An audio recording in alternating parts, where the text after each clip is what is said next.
Cinema ಪ್ರದರ್ಶಕರಾದ PVR INOX ಸಂಸ್ಥೆ ಈಗ ಆದಾಯಕ್ಕೆ ಬೇರೆ ದಾರಿನೇ ಕಂಡುಕೊಂಡಿದೆ. ದೇಶಾದ್ಯಂತ ಸದ್ಯ ಐಪಿಎಲ್ ಜ್ವರ ಜೋರಾಗಿದೆ. ಹೀಗಾಗಿ ಹೊಸ ಸಿನಿಮಾಗಳು ರಿಲೀಸ್ ಆಗ್ತಿಲ್ಲ. ಈ ಕಾರಣಕ್ಕೆ ಐಪಿಎಲ್ನೇ ದೊಡ್ಡ ಪರದೆ ಮೇಲೆ ಪ್ರದರ್ಶನ ಮಾಡುವ ನಿರ್ಧಾರಕ್ಕೆ ಮುಂದಾಗಿದೆ. ಬೆಂಗಳೂರು, ಮುಂಬೈ, ದೆಹಲಿ ಸೇರಿದಂತೆ ದೇಶದ 30ಕ್ಕೂ ಹೆಚ್ಚು ನಗರಗಳಲ್ಲಿ ಮ್ಯಾಚ್ ವೀಕ್ಷಣೆಗೆ ಅವಕಾಶ ಇದೆ.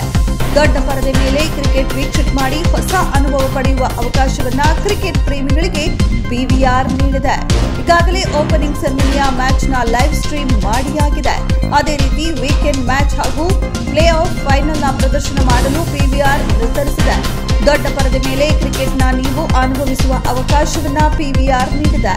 ಇದಕ್ಕಾಗಿ ಬಿಸಿಸಿಐ ಜೊತೆ ಅವರು ಒಪ್ಪಂದ ಮಾಡಿಕೊಂಡಿದ್ದಾರೆ. ಈ ಮೊದಲು ಕೆಲವು ಪಂದ್ಯಗಳು ಪಿವಿಆರ್ ದೊಡ್ಡ ಪರದೆ ಮೇಲೆ ಪ್ರದರ್ಶನ ಮಾಡಿತ್ತು. ಆ ಸಂದರ್ಭದಲ್ಲಿ ಸಿನಿಮಾ ಮಂದಿ ಕಡೆಯಿಂದ ವಿರೋಧ ವ್ಯಕ್ತವಾಗಿತ್ತು.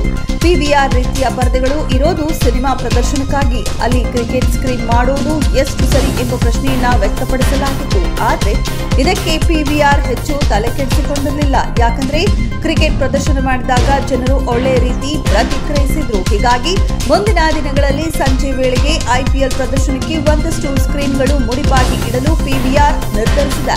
ಇದಕ್ಕೆ ಒಳ್ಳೆಯ ಪ್ರತಿಕ್ರಿಯೆ ಸಿಕ್ಕರೆ ಪರದೆಗಳ ಸಂಖ್ಯೆಯನ್ನು ಹೆಚ್ಚಿಸುವ ಆಲೋಚನೆಯೂ ಅವರಿಗೆ ಬಂದಿದೆ. ಮೆಟ್ರೋ ನಗರಗಳ ಜೊತೆ ಟೈರ್ 3 ರೀತಿಯ ನಗರಗಳಲ್ಲಿ ಐಪಿಎಲ್ ಪ್ರದರ್ಶನ ಆಗಲಿದೆ. ಸದ್ಯ ವಿದ್ಯಾರ್ಥಿಗಳು ಪರೀಕ್ಷೆಯಲ್ಲಿ ಬ್ಯುಸಿ ಇದ್ದಾರೆ. ಯುವಕರು ಸಂಜೆ ವೇಳೆಗೆ ಐಪಿಎಲ್ ಪಂದ್ಯ ನೋಡುತ್ತಾ ಸಮಯ ಕಳೆಯುತ್ತಾ ಇದ್ದಾರೆ. ಈ ಕಾರಣಕ್ಕೆ ದೊಡ್ಡ ಬಜೆಟ್ ಚಿತ್ರಗಳು ರಿಲೀಸ್ ಆಗುತ್ತಿಲ್ಲ. ಇದರಿಂದ ಆದಾಯಕ್ಕೆ ಬೇರೆ ಮೂಲ ಕಂಡುಕೊಳ್ಳುವ ಅನಿವಾರ್ಯತೆ ಮಲ್ಟಿಪ್ಲೆಕ್ಸ್ಗೆ ಬಂದಿದೆ.